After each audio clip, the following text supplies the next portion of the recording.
안녕하세요. 다시 인사드립니다. 출발 증시와이드의 최혜빈입니다. 미국의 주택 관련 지표가 좋지 않았는데 뉴욕 증시는 이것이 양적 완화 축소식의 지연 호재로 읽으면서 반등을 지난주 마지막 거래일에 했었습니다. 우리도 뉴욕과 유럽 증시 모두 지난주 마무리는 꽤 괜찮았다 이렇게 보여지는데요. 오늘 우리가 추가 반등하고 있습니다. 외국인의 일단 현물 쪽이 약하지만 매수 기조가 선물은 좀 보여지지 않지만 현물 쪽에선 이어지고 있는 것이 그나마 보탬이 되고 있고요. 부분 파업이 이어지고 있음에도 불구하고 브릭스에서 판매량이 증가됐다는 소식에 현대차가 외국인의 러브콜을 강하게 받으면서 지수 상승을 견인해주고 있습니다. 삼성전자 역시 소폭이지만 130만 원대 안착 시도를 해주고 있는 아침인데요. 코스닥은 안철수 테마 바람이 크게 일면서 530선에 안착하는 모습입니다. 양시장 모두 1%는 안 되지만 추가 상승에 성공하는 모습인데요. 저희가 2부를 통해서 준비한 소식 먼저 보여드리고 2부 출발하겠습니다.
네, 언제나 첫 단추를 잘 꿰는 것이 중요합니다. 매주 월요일만 되면 이분을 만나보실 수가 있는데요.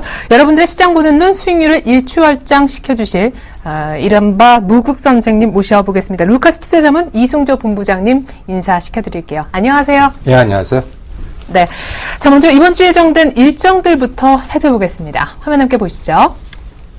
네, 한 주 시작인 만큼 이번 주 일정들이 중요할 텐데 양적 완화 축소 논란이 여전해서요. 지표들이 중요할 것 같습니다. 당장 오늘 밤에 미국의 7월 내구재 주문이 발표가 되고요. 하루 뒤에는 미국의 6월 케이스 실러 주택가격지수와 미국의 8월달 컨퍼런스 보드 소비자 기대 지수가 나옵니다. 주 중반에 접어들면 역시 또 하나의 주택 지표인 미결주택 매매 성적이 발표가 되고요. 중국 쪽에서 언제 나올지 모르지만 적어도 이번 주 내에는 8월 경기 선행지수 또한 발표가 될 것으로 보입니다. 뷰지 부총재 연설도 예정이 되어 있는 모양이고요. 무엇보다 주목하는 미국의 2분기 GDP 수정치 2.2% 정도가 컨센서스인데 목요일 주 후반 정도 예정이 되어 있습니다. 매주 목요일마다 나오는 신규 실업수당 청구 건수와 미국의 7월 소매 판매도 목요일 밤에 예정이 되어 있군요. 우리 시각으로 이제 금요일 밤 토요일로 넘어가는 그 밤에 미국의 7월 개인 소비 소득 결과가 나오고요. 또 약간의 물가, 시카고 PMI, 유럽 쪽도 물가와 일본 쪽도 물가, 산업 생산이 나오고 30일 금요일 밤에는 밤이 될지 모르겠지만 인도의 2분기 GDP 발표까지 예정이 되어 있습니다. 네, 이렇게 수많은 지표와 일정이 있습니다만 10개가 넘거든요. 뭘 봐야 됩니까? 제가 보기에는 그 이벤트마다 그 변동성만 나올 것 같지 그 중요도는 이번 주는 그냥 떨어지는군요. 네.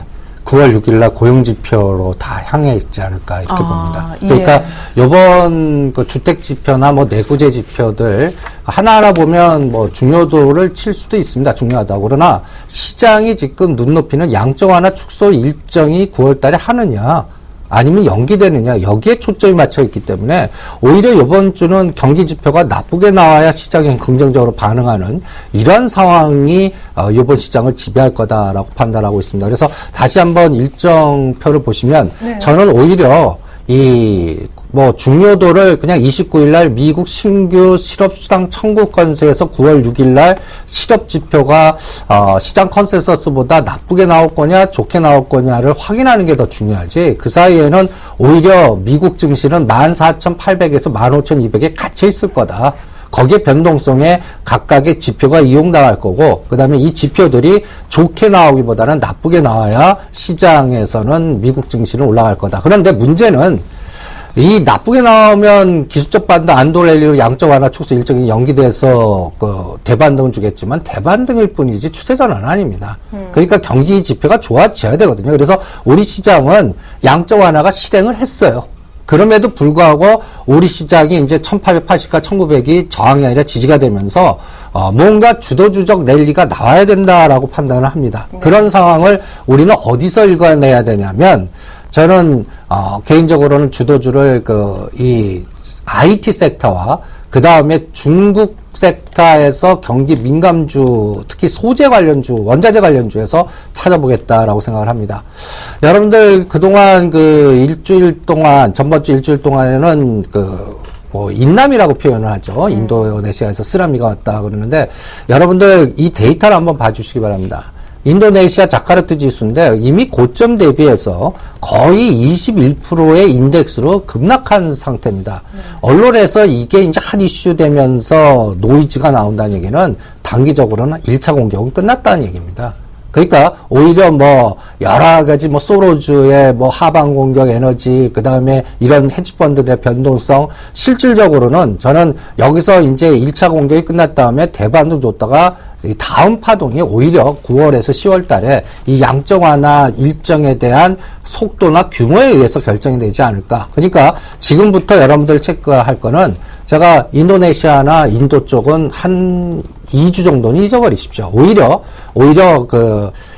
10년짜리 미국의 국채 지표를 더 중요하게 보시고 달러 인덱스를 더 중요하게 보시고 그 다음에 중국 섹터에서 뭔가 선도주의 물주기가 원자재 쪽으로 우리 시장에 어떻게 미치느냐 이런 정도의 미리 지나간 데이터를 항상 그것 때문에 이렇게 빠졌습니다라는 건 시장은 의미가 없습니다. 오히려 앞으로 미리 생각하면서 앞으로 일어날 상황을 체크하는 그러한 모멘텀이 중요한데 이 시장이 2단계 공격이 나오려면 어떤 상황이 나와야 되냐. 이 데이터를 한번 잘 보시기 바랍니다.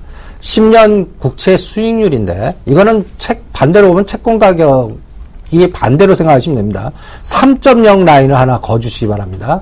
그 다음에 밑에는 지금 약간 파란 색깔로 보이시는 50일 이평선 2.56 라인을 하나 그어주시기 바랍니다. 그래서 그 안에서 변동을 줄 텐데 만약에 3.0 수치를 돌파하면 우리 시장은 저점을 다시 확인합니다.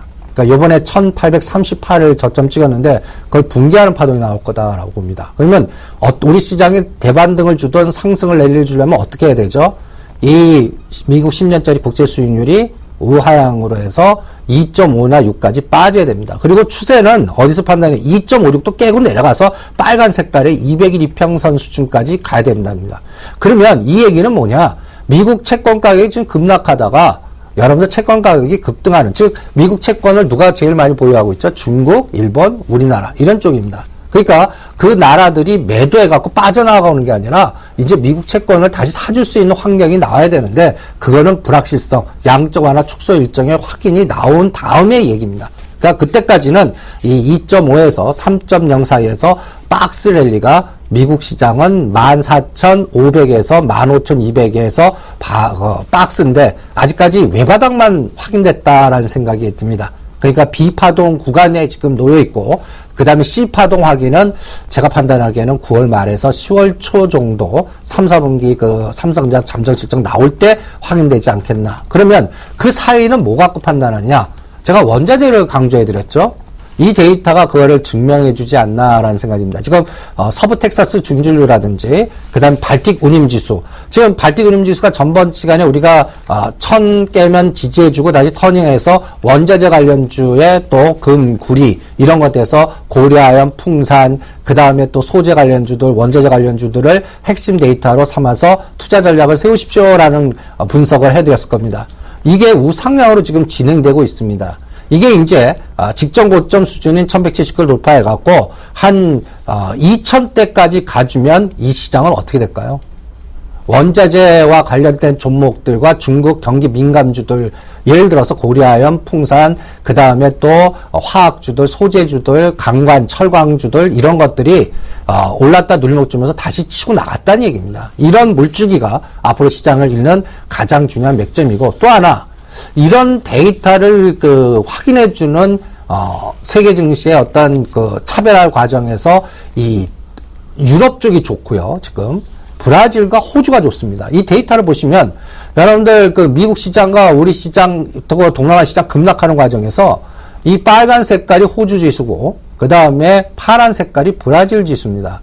이 공통점이 뭐죠? 원자재, 예, 네. 자원개발 관련된 그 나라들입니다. 이게 발틱은임 지수와 또 요번에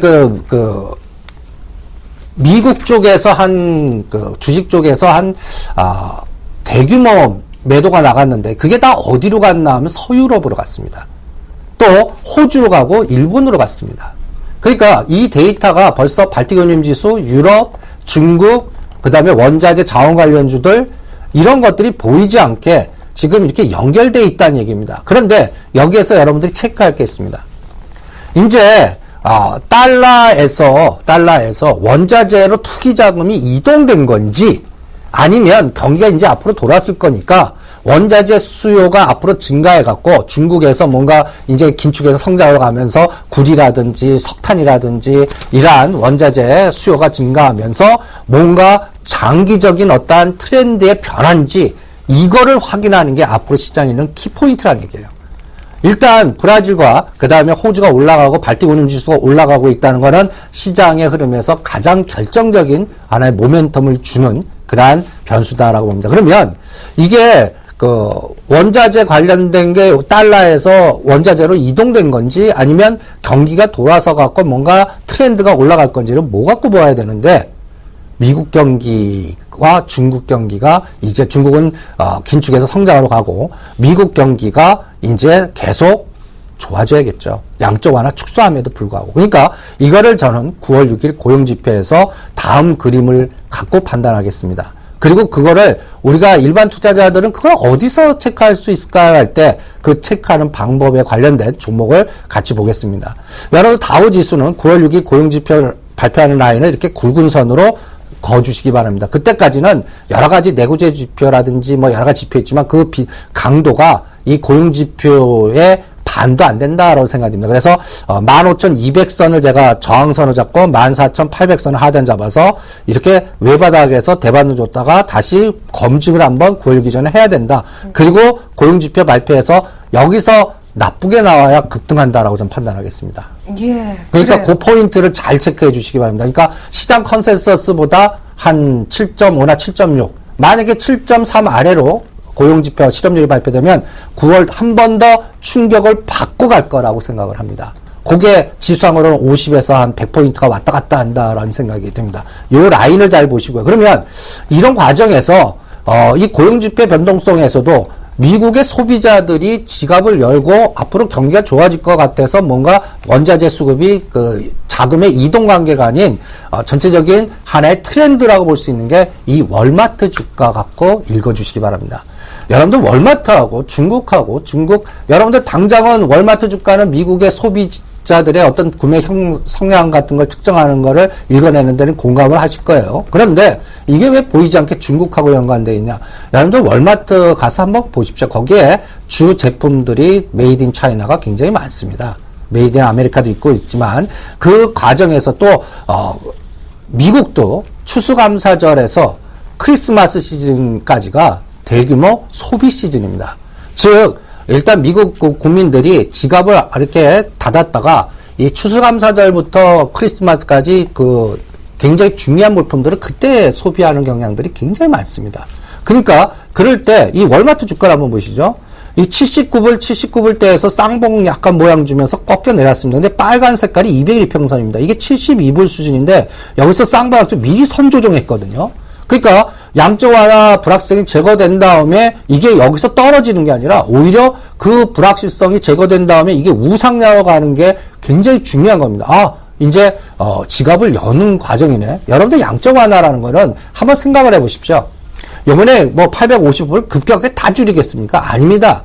여러 가지 시나리오가 있는데 한 100불에서 150불 정도 축소할 겁니다.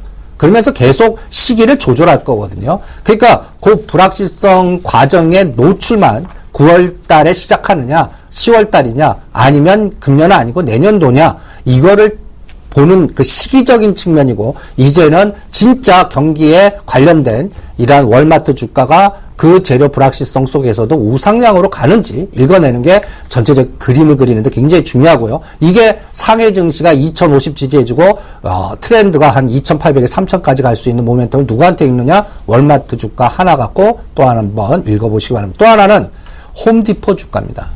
여러분 미국은 이 목조주택이나 이 주택의 변화에서 이 사람들이 그 자동차를 자기가 뭐랄까 수리도 많이 하지만 이 목재 관련된 그 집 수리에 관련된 제품과 연관된 그러한 그 매매 규모, 매출 규모에 따라서 경기가 돌아선다 아니다. 주택 경기에 관련된 하나의 흐름을 읽어낼 수가 있는데 여러분들 이 주가를 우리가 미시적으로 볼 수 있는 게 이 홈디포 주가입니다. 홈디포도 아까 여러분들 그 월마트 주가 같이 이 81불에서 쌍봉 주고 71불에서 지금 조정하고 있습니다. 여기에서 반드시 어떤 형태가 나가겠죠? 쌍바닥 주고 터닝해 주는지. 그래서 거의 월마트하고 홈디포 주가 이 두 가지 축만 보고 9월달에서 미국 시장이 조정하는데 이 종목들이 우상향이다 그러면 미국의 소비자들이 지갑 열고 경기가 돌아서는 거구나. 그러면 그게 보이지 않게 중국이 같이 유동성의 그 양적 완화의 불확실성 때문에 조정하더라도 트렌드는 흔들었다 우상향이다. 요렇게 읽어낼 수 있는 근간이 될 수 있다라고 판단하고 있습니다. 또 하나 세 번째로 중요한 게 알코아입니다. 이 알코아 쪽은 여러분들 우리나라에서는 이제 군, 구리, 그 다음에 또 중국에 관련된 경기가 돌아서느냐.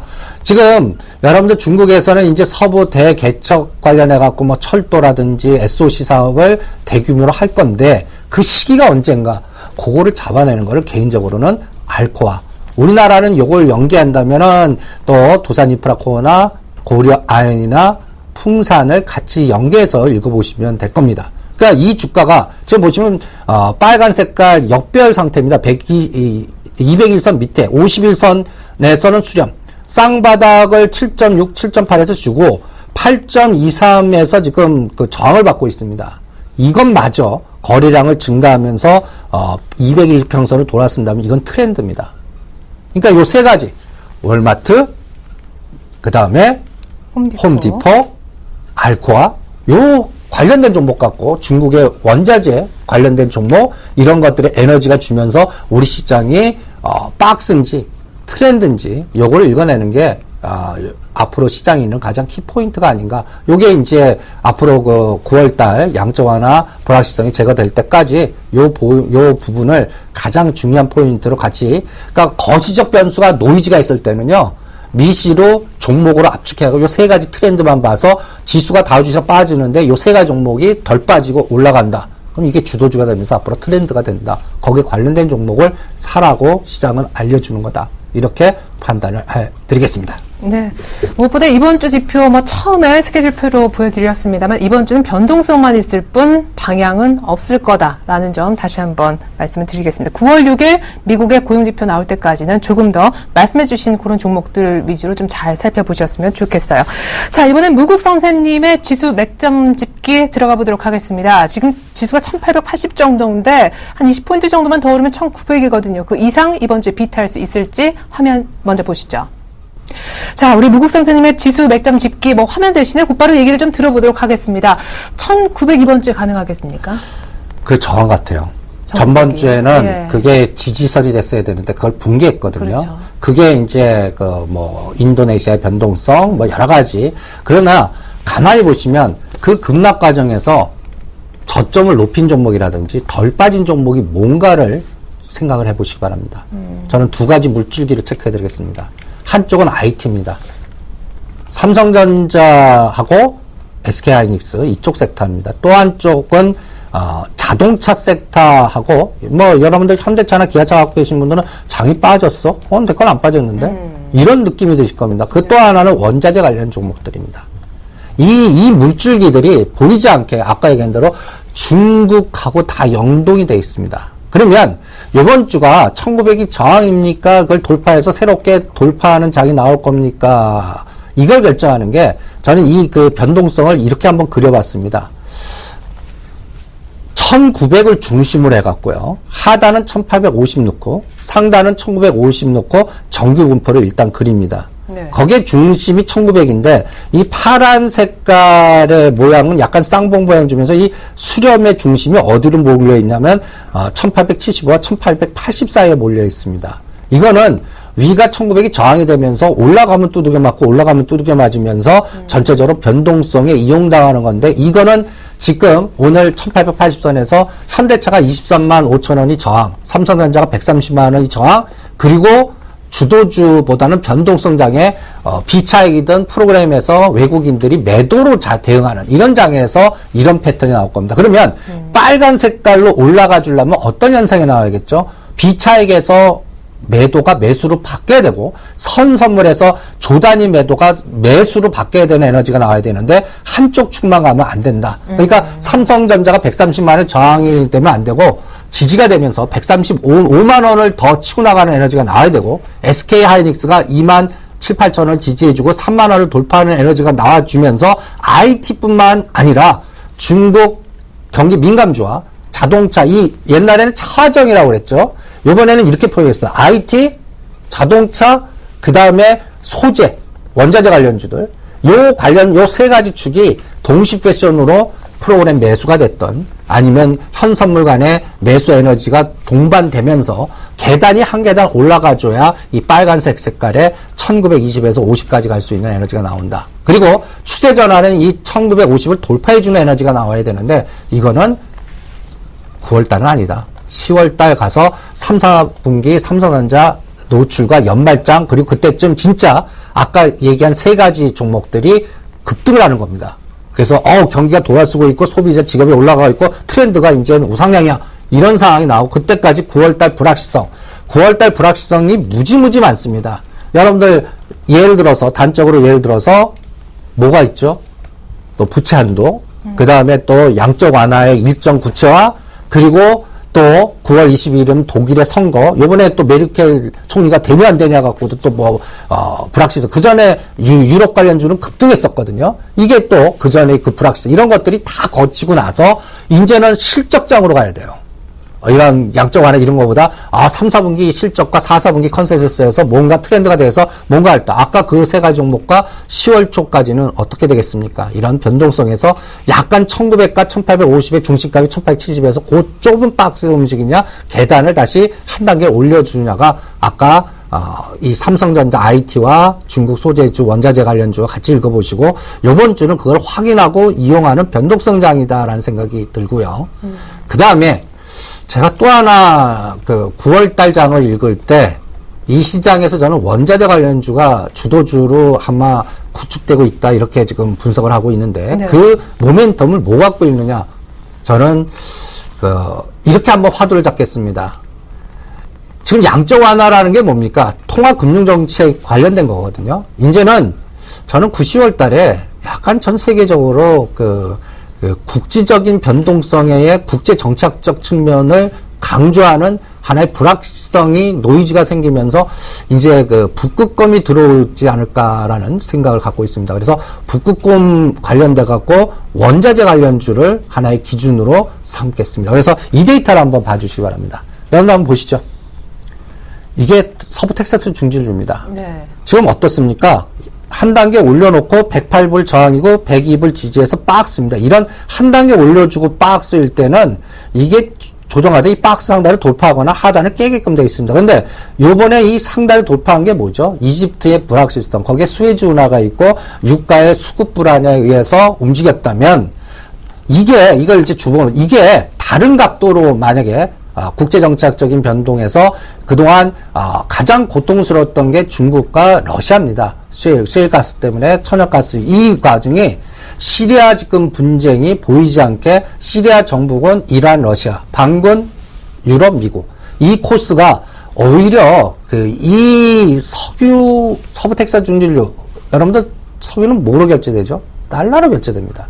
이 달러의 변동성이 아주 중요한 역할을 할 거고 그러면서 제가 2014년 2월 7일 소치 동계올림픽이 열립니다. 그래서 국가적인 에너지가 동계올림픽에 푸틴이 전 세계적으로 등장하면서 그동안에는 여러분들 오바마 대통령이나 중국 시진핑 이분들 주로 국제 뉴스에서 봤지 푸틴 대통령은 잘 못 보셨을 거예요. 근데 앞으로 자주 볼 것 같고 그 과정에서 이 얘기들이 굉장히 많이 나올 겁니다. 가스관 관련된 파이프라인, 이 수에즈 운하가 불확실하니까 배로 이 300m 쪽에 대형 유조소 왔다 가는 것보다 파이프라인을 해서 뭔가 숲에서 유럽 쪽에서 이런 변화가 있을 때 두 가지 라인이 있습니다. 사우스 스트림 라인이 있고, 이건 북해로 해갖고 유럽 가는 거고, 터키를 거쳐갖고 가는 나부코 라인이 있습니다. 근데 나부코 라인을 강조하는 쪽이 이쪽이 또 중동 라인하고 연결이 될 가능성, 이 아랍 가스 파이프라인하고 연결되고, 이게 시리아를 거칩니다.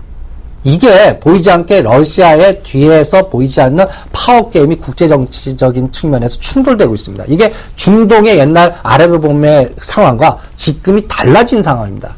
이 부분이 앞으로 원자재 가격의 유가라든지 가스라든지 이런 것들에 변화를 줄 것 같아요. 그리고 우리도 지금 남북관계가 약간 뚫리면서 뭔가 러시아, 우리 대통령께서 9월달 러시아 가고, 그래서 러시아 가스와 관련된 그림이 그려지면서 어떤 전환점이 막 나오고, 거기에 관련된 종목들이 최근에 대동시티라든지 하이스트라든지 뭔가 이렇게 그쪽에서 거래량이 증가하면서 지금 수급의 변화에서 제로 테마로서 움직이는데, 이게 실적까지 뒷받침되면 어떻게 되겠습니까? 이런 게 확산이 되거든요. 이런 포인트가 앞으로 시장에 있는 키워드가 아닌가라고 생각이 듭니다. 그 포인트를 잘 지적하시고, 그래서 달러, 서부 텍사스 중진으로는 달러 베이스로 간다. 그리고 이걸 국제정치적인 측면의 긴장 구도를 유지하면서 원자재에 관련된 주가들을 급등시키는지 봐라. 그래서 금, 구리, 유가 이게 상승하면서 중국의 원자재 관련주와 연동되어 있고, 우리는 가스관이나 철도 관련주와 연관되어 있는지를 같이 보시면서 한 축에 이 흐름이 시장을 움직일 거다라고 생각하면서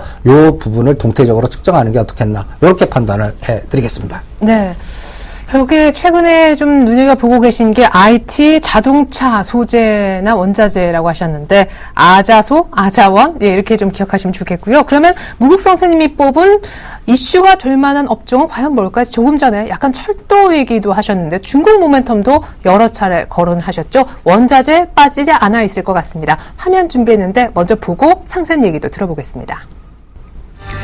네, 무국 선생님이 지금 시선을 모으고 계시는 업종들이 나오고 있어요. 북방 테마를 갖고 있는 한러 가스관 및 철도, 조금 전에 얘기를 들어봤고요. 중국 정책 모멘텀을 받을 수 있는 헬스케어와 에너지, 그리고 구리 가격 상승에 따른 수혜를 볼 수 있는 종목들, 그리고 IT 섹터 하락에서도 최근에 좀 견조했었는데, 그쪽 중심으로 한 선순환 장세도 시선을 모으고 계시는 그런 분위기입니다. 자, 하나하나 얘기를 마저 들어보겠습니다. 아까 이제 북방 테마는 얘기하셨던 것 같고요. 중국과 또 헬스케어 쪽, 이쪽이 연계가 좀 돼 있나 봐요. 그러니까 서부 대개별과 중국의 정치가 이제 그 노후 복지, 그렇죠, 이런 것들이 이제 그 리커창 그 총리가 그 핵심 정책으로 표현하니까, 네, 우리나라 고령화하고 그다음 거기에 연동된 그 헬스케어 관련된 종목들이 연동이 되어 있습니다. 그런데 그게 우리나라하고는 뭐가 관계냐면 내수주하고 관련되어 있습니다. 그러니까 우리나라 내수주들이 뭐 CJ 그룹 주가라든지 그다음에 또 락앤락 베이직하우스 이런 것들 외에 그 전체적으로 확산이 내수 경기, 우리나라도 헬스케어 하면은 여러분들이 그냥 뭐 차바이엔, 녹십자, 우리나라 관련된 제약주 생각하시는데, 오히려 저는 그거는 우리 내부적인 상황이고, 오히려 그게 중국으로 하기 위해서는 오히려 하이티진로, 메일유업, CJ 제일제당 이런 종목들이 원자재와 그 다음에 그 중국 소비자들이 지갑을 열어갖고 거기서도 뭔가 모멘텀을 주는가, 그거를 읽어내는 게 중요할 것 같고요. 그 다음에 전번 주에 제가 트렌드를 세 가지 물주기는 거의 비슷합니다. 중국 관련, 내수 소비주, 원자재 관련주, 이런 것들, 그리고 또 북방 테마 관련주. 거기에서 이제 하이스틸이나 세아제강을 선도주로 나오는지 보시고, 하이스틸은 이미 바닥에서 1단계 상승했습니다. 그래서 28,000원, 3만원을 지지해주고 다음 터닝을 현대상선 같이 하는지 읽어주시고요. 그 다음에 아까 얘기한 이제 가스관 관련돼 갖고, 이제 가스관은 있잖아요. 여러분들 보시면 중국에서는 태양광, 풍력, 대체에너지 이런 걸로 확산이 됩니다. 최근에 태용도 막 거래가 능가하면서 움직이고 뭐 이런 것들이, 그러면 이제 우리 한국가스공사 OCI가 1단계 올랐다 누리목 주고 재상승하는지를 같이 보시는 게 앞으로 시장이 있는데 굉장히 중요해요. 이게 움직인다는 얘기는, 이제는 중국 대체에너지나 뭔가 서부 대개발에서 관련된 종목들이 확산이 돼서 주도주 물주기를 주는구나, 이렇게 읽으면서 구리 가격에서는 금, 구리, 은 이런 거에서는 풍산, 고려아연 이렇게 같이 체크하시면서 아까 미국 종목과 같이 연동해서 보는 그런 흐름을 체크해 주시고요. 그 다음에 마지막으로 여러분들 지금 IT를 오늘 강조했는데 네. 핸드폰 부품 관련주의 한 축 갖고는 이제는 안 됩니다. 그러면 뭐가 필요하죠? 디스플레이? 이제는 예. TV. TV. 예, 삼성이나 LG전자 TV가 이제 전 세계적으로 추수감사절에서 외국인들이 9시 뉴스에 우리 삼성 TV 딱 들고 가는 그게 네. 보여주면 이게 한 축이 되는 거예요. 그러면 그게 TV가 그냥 TV가 아닙니다. 스마트 TV, OLED TV. 이 OLED TV의 패널 증가량이 이렇게 급속도로 증가하고 있는 데이터가 하나의 트렌드를 검증해 주는 거 아닌가라고 봅니다. 그러면 이게 삼성전자, LG 디스플레이만 있는 게 아니에요. 여기 관련된 종목들이 이제 핸드폰 부품하고도 겹치고 이 OLED 패널 TV에 겹치면서 거기에 여러분들 관련된 종목들이 삼성전자, 그다음 반도체 이게 있는 게 아니라 이 종목들 마지막으로 한번 클러스를 갖고 왔는데 덕산 아이메탈, 그다음에 LG 디스플레이, 그다음에 삼성전자, LG전자 이런 종목들과 SFA, SMU, AP 시스템, 테라세미콘 몇 가지 종목만 압축하겠습니다. 요거를 클러스터를 만들어서 이런 것들이 지금 조종하고 있는데 고점 대비 지지해주고 거래량 증가하면서 터닝해주는 거가 핸드폰 쪽과 OLED TV의 그리고 IT를 주도하면서 같이 움직이는 거 이걸 읽어내는 게 앞으로 시장에 연말까지 조종하더라도 시장 주도주의 물줄기는 아까 원자재 소재 그 다음에 OLED TV와 OLED LCD 이런 핸드폰 겹치는 이런 IT 이 두 가지 축이 시장을 읽는 맥이니까 9월달 양적 완화의 변동성에 이렇게 변동성은 주겠지만 그 밑바닥에서 요번에 주가 지수가 100포인트 빠질 때 삼성전자가 어떻게 움직였고 SK 하이닉스가 어떻게 움직였는지 검증해 보시고 그 다음에 이런 것들이 원자재와 IT가 선순환되면서 같이 가주는 시장에서 트렌드가 생긴다라는 걸 감을 잡으시고 그거를 읽어내는 게 오늘부터 5일 단위씩 끊어가면서 다음 주에 제가 오늘 공부한 거를 같이 분석한 거를 다시 일주일 후에 점검해 보겠습니다. 이런 것들을 같이 보면서 벌써 물밑에서는 벌써 주도주 물줄기는 보여주고 있는 거 아닌가 이렇게 진단을 하겠습니다. 예, 너무 한 문장 한 말씀 다 주옥 같아서 그래 열심히 들으신 분들이 많은 걸 얻으셨을 줄 알지만 그래서 이제 어떻게 해야 되지? 머리 극적이시는 분들을 위해서 우리 묵 선생님이 결론을 좀 내주셨으면 해요. 그래서 이제 프로그램 변동성의 현장은 9월달까지 계속되겠지만 그렇죠. 오늘 가장 핵심은 그 물밑에서 원자재의 물줄기가 지정학적인 중동의 리스크가 오히려 우리 시장과 중국 시장의 가스와 그다음 북방 테마를 확산시키는 계기가 될 거다. 그다음에 두 번째는 IT가 핸드폰 부품마다 TV와 같이 쌍끌이 가면서 하나의 모멘텀을 같이 주는가. 이 두 가지 측면을 가장 중요한 포인트를 잡고 한번 이 시장을 읽는 가장 핵심 포인트다. 이렇게 점검을 해드리겠습니다. 네. 추세 전환까지 상승으로 가기 9월은 무리라고 하시면서도 원자재, IT 쪽을 유념해서 보라고 여러 차례 강조를 해주셨습니다. 언제나 월요일마다 함께 하시는 무국 선생님과는 이만 인사를 나눠야겠습니다. 오늘 충분히 도움을 주셨던 것 같아요. 감사합니다. 네, 수고하십시오.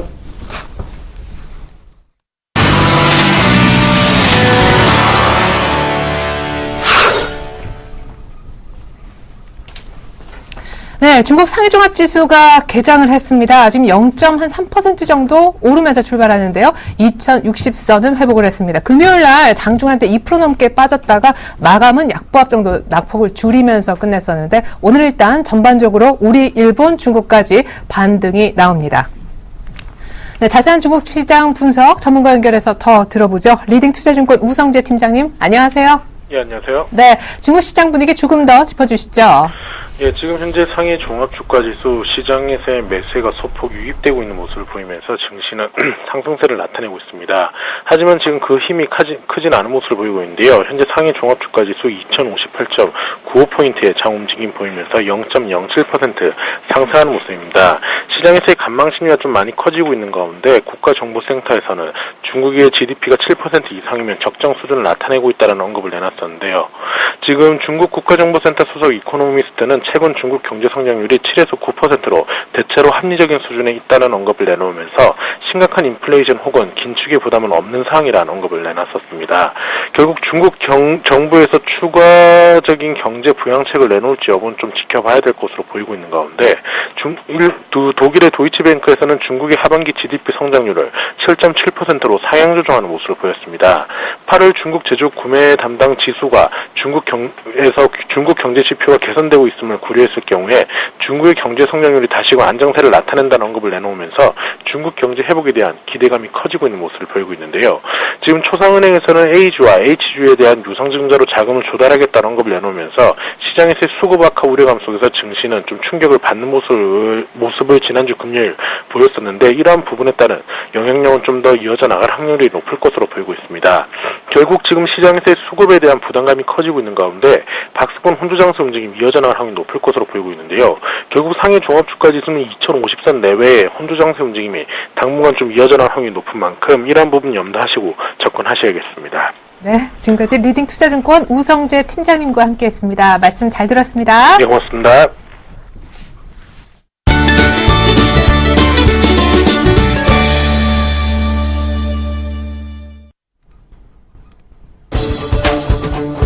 안녕하십니까. 김선윤의 차트미인주 시작하도록 하겠습니다. 자, 시장이 이틀 동안 조금 반등을 주고 있습니다. 코스피가 1880포인트인데 딱 걸려있네요. 자, 코스닥이 532포인트 상황을 보여줍니다. 확실하게 조금 지수가 조금 급락했기 때문에 조금 돌아오는 단기적인 반등 구간, 중증 반등 구간이라고 판단할 수가 있는 부분인데요. 조금 우려스러운 것은 동시 만기 부분이 좀 남아있기도 하고요. 그 다음에 또 하나 남아있는 부분, 양적 완화 촉수 아직 남아있습니다. 이 부분이 조금 시장의 상승 쪽에서는 압박, 내려 꽂으려는 조금 그런 가능성도 있지 않을까 싶습니다. 1900포인트까지는 좀 상당히 좀 힘들지 않을까. 아무래도 고점 부근 그 이상 가기에는 조금 제한적일 수도 있는 장이 지금 현재 장이다. 잘 판단하시고 대응하셔야 될 것 같고요. 좀 또 하나 말씀드릴 수 있는 몇 가지 조금 살펴봐야 될 그런 업종이나 종목군들 말씀드려보자면요. 지금 시장에서 포인트로 잡고 있는 종목군들 어떤 종목을 사야 되는지에 대한 부분 굉장히 고민이 많으실 거예요. 배당주 얘기를 잠깐 드려볼게요. 자, 배당에 관련해서 연말 배당에서 가장 좋은 시기는 항상 8월, 9월입니다. 네, 4개월, 5개월 전이 가장 좋은데요. 지금 시점이죠. 그렇다면 배당주 중에서 항상 상위권에 링크되어 있는 것들이 바로 어떤 종목군이죠? 통신주가 되겠죠. 그 중에서도 SK텔레콤과 KT가 될 것 같은데요. 지금 이 업종들은 뭐가 있습니까? 바로 싸움이 있습니다. 주파수 경매 싸움이 8월 말에 끝난단 말이에요. 이번 주 내로 끝난단 말이죠. 그러면 이 포인트가 가장 좋은 포인트가 될 수 있을 것 같아요. 조금 긍정적인 대응이 필요한 시점일 것도 같다 말씀을 좀 드려보고요. 자, 그 다음에 이제 보셔야 될 게 바로 이제 모멘텀으로 다가올 게 갤럭시 노트 3 관련주들, 갤럭시 기어 관련주들일 겁니다. 최근 들어서 조금 서서히 반등을 주고 있고요. 9월 4일날 공개가 되죠. 당연히 관련주들 어떻게 움직일까요? 크게 뛸 거고요. 저도 그 관련주들을 좀 추천을 드렸습니다. 그래서 관심 있게 대응이 필요하지 않을까 좀 말씀을 좀 드려볼게요. 자, 종목 보겠습니다. 지금 현재 5가지 종목이 지금 추천이 돼 있는 상태인데요. 아직 손절가까지는 터치가 안 된 상태이고 수익이 또 나고 있는 종목도 있고 하니까 살펴보도록 하겠습니다. 자, 지금 현재 5가지 종목, 에강리메텍, 캠트로닉스, 테크윙, 효성, 하이셀 이렇게 5가지 종목을 지금 보유하고 있습니다. 잠깐 좀 살펴볼까요? 자, 에강리메텍 같은 경우는 거의 지금 현재가 부근이라고 말씀을 조금 드려보고요. 캠트로닉스가 소폭 지금 오르고 있는 모습에서 조금 수익 중에 있습니다. 자, 테크윙 같은 경우에도 거의 현재가 부근에 지금 딱 머무르고 있는 흐름이 나타나주고 있고요. 효성 같은 경우가 소폭 수익 중인 흐름을 1% 이상 수익 중이죠. 모습을 보여주고, 하이셀이 BW 얘기가 나왔어요. BW 얘기가 나왔는데, 하이셀 얘기를 조금 가장 최근에 추천드렸기 때문에 한번 말씀을 좀 드려보고, 어떻게 대응해야 되는지에 한번 말씀을 좀 드려볼게요. 자, 하이셀을 제가 가지고 나온 이유 중에 하나, 갤럭시 노트 3 공개할 때 같이 나오는 게 갤럭시 기어, 같이 플렉서블이 들어갈 수도 있는 시계, 아이컴포넌트와 더불어서 하이셀을 제가 말씀을 드렸습니다. 자, 하이셀 같은 경우 지금 BW가 한 2,570원 정도로 지금 발행이 된 상태인데요. 50억이 조금 넘는 경우란 말이죠. 그러면 실질적으로 발행가 대비해서 현재가 발행가 정도까지 다 밀려있는 상태예요. 오르지도 않고 떨어지지도 않습니다. 크게 리스크가 될 것 같지는 않고요. 이자율 자체도 그렇게 높지가 않아요. 높은 규모가 굉장히 좀 싸게 들어갔기 때문에 조금 긍정적인 시각으로 좀 보실 필요가 있을 것 같고요. 바로 이제 다음 주에 공개가 되기 시작하면은 아이컴포넌트와 더불어서 당연히 하이셀 같은 플렉서블 관련주들은 한번 튀어 올라갈 거란 말이죠. 자, 아이컴포넌트부터 잠깐 보고 갈까요? 아이컴포넌트가 이 종목이 지금 11,500원인데, 잘 보세요. 11,500원인데, 시가총액이 얼마냐면요. 701억입니다. 하이셀 같은 경우가 2,580원인데요. 시가총액은요. 753억입니다. 분명히 알고 넘어가셔야 될 것은 하이셀이 좀 더 높은 시가총액을 보유하고 있다는 겁니다. 당연히 주식수 때문인데요. I 컴포넌트가 조금 대장주격으로 해서 초창기에 조금 움직이는 흐름 자체가 조금 나아졌습니다. 그 흐름이 좀 나타나줘서 주가에 긍정적인 시각을 좀 보여줬었는데, 하이셀 같은 경우에 역시 마찬가지로 I 컴포넌트가 못 갔던 부분에서 나중에 후발주자로서 크게 조금 다시 반등을 주는 포인트가 잡혀주면서 주가가 굉장히 긍정적이었단 말이죠. 어느 정도는 약간의 추세 자체가 I 컴포넌트 대장주가 아니라 하이셀 쪽으로 최근에 좀 바뀌는 듯한 모습이 보였습니다. 약간 BW 물량 때문에 떨어지긴 했는데, 오히려 저는요, 좀 매수 기회로 판단하시는 게 좋을 것 같아요. 네. 좀 더 긍정적으로 접근하시고, 추가 매수를 하신다면은, 충분히 저는 한 2,700원, 2,800원 정도까지 단기간으로 좀 나올 수 있지 않을까. 전 2,800원 이상 보고 있는 지금 생각이거든요. 충분히 그 모멘텀 바꿔서 한번 튀고 그 포인트 이용해서 저희 빠져나오자고요. 걱정 마시고요. 보고 계신 분들은 추가 매수 가능하다 의견 드리고, 신규 매수 역시나 가능한 종목 하이셀이라고 제 말씀을 좀 드려볼게요. 자, 그럼 이제 오늘 두 가지 종목도 역시나 공개를 해드리도록 하겠습니다. 자, 어느 종목이냐면요, 좀 추세 바닥을 좀 확인하고 반등을 주는 종목 하나 하고, 역시나 바닥 확인하고 좀 반등을 주는 모습인데, 첫 번째 종목은요, 좀 너무 많이 들고 나왔습니다. 두 종목 다 마찬가지인데요. 인프라웨어를 처음에 하나 가지고 나왔고요. 그 다음 종목은요, CJ ENM을 제가 가지고 나왔습니다. 두 종목 다 굉장히 많이 들어보셨고, 굉장히 긍정적으로 잘 알고 계신 종목군들일 겁니다. 자, 인프라웨어를 말씀을 드려볼게요. 왜 가져 나왔을까요? 정말 지겹게도 가지고 나옵니다. 네. 하이셀처럼 많이 들고 나왔죠? 수익이 잘 나니까 그래도 가지고 나오는 거예요. 자, 볼게요. 또 살 때가 됐으니까 가지고 나오는 겁니다. 추세적인 하단 부분입니다. 추세적인 하단 부분이 61선 라인 정도 근처거나 크게 뚫고 내려가고 나서 다시 올라탈 때 그 추세적인 하단 부분으로 항상 잡혀주거든요. 인프라가 뭐가 모멘텀이 있습니까? 역시나 노트3 나오면요. 또 한 번 뭐가 되죠? 폴라리스 오프션 탑재하냐 안 하냐 뭐 이런 부분.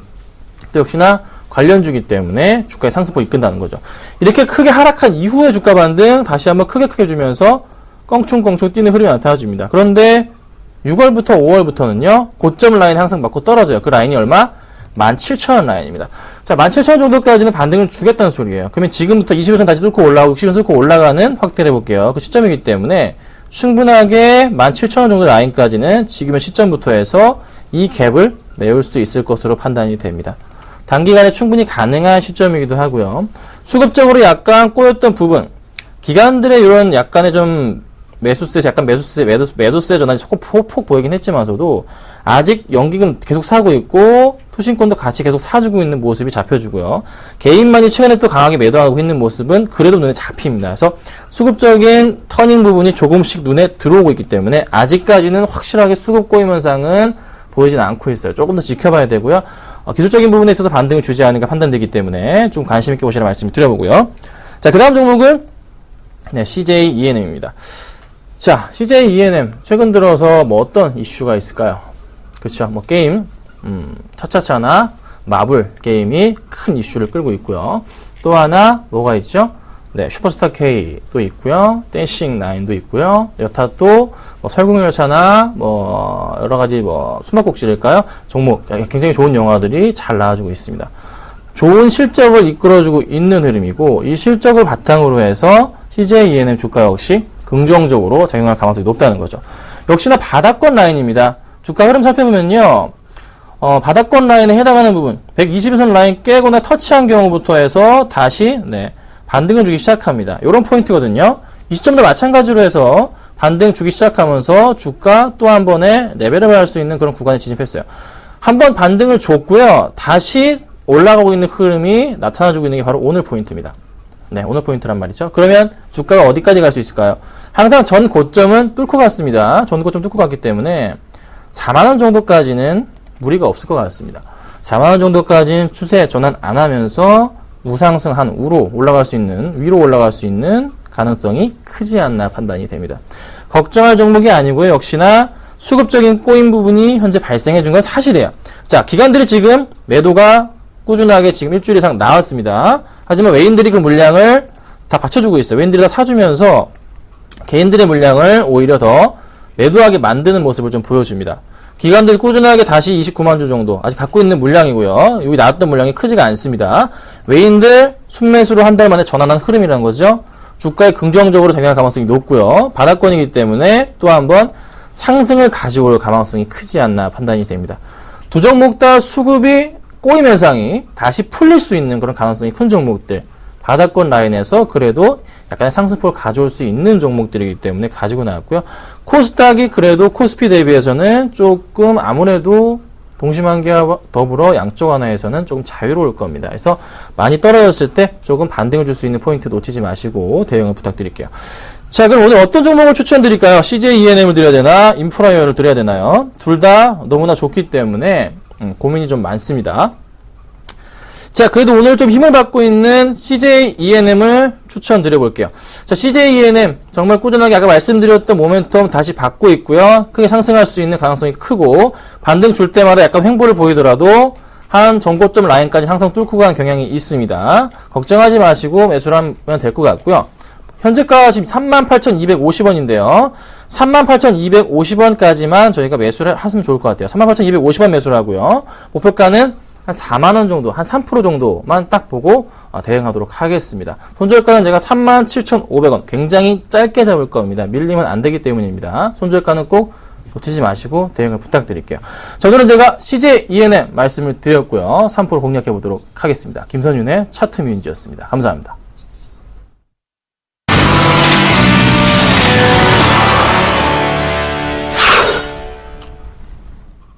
좋아진 점이 딱 한 가지 있습니다. 현대차가 24만 5천 원, 그리고 삼성전자가 130만 원에 걸려 있고 지수도 1880 정도에서 그냥 머무는 것 같지만 외국인들이 소폭의 현물 매수를 유지하면서 선물을 매수 기조로 틀어줬습니다. 지금 베이시스도 많이 좋아졌는데 아직 프로그램 차익이나 비차익 쪽에 매수위가 뜨고 있지는 않지만 오늘 프로그램 쪽 선물에 의해서 조금 수급이 개선됐으면 하는 바람이 있습니다. 오늘 오후장 들어서 조금 더 반등폭이 커질 수 있을까요? 출발 증시와이드 2부 마칩니다. 고맙습니다.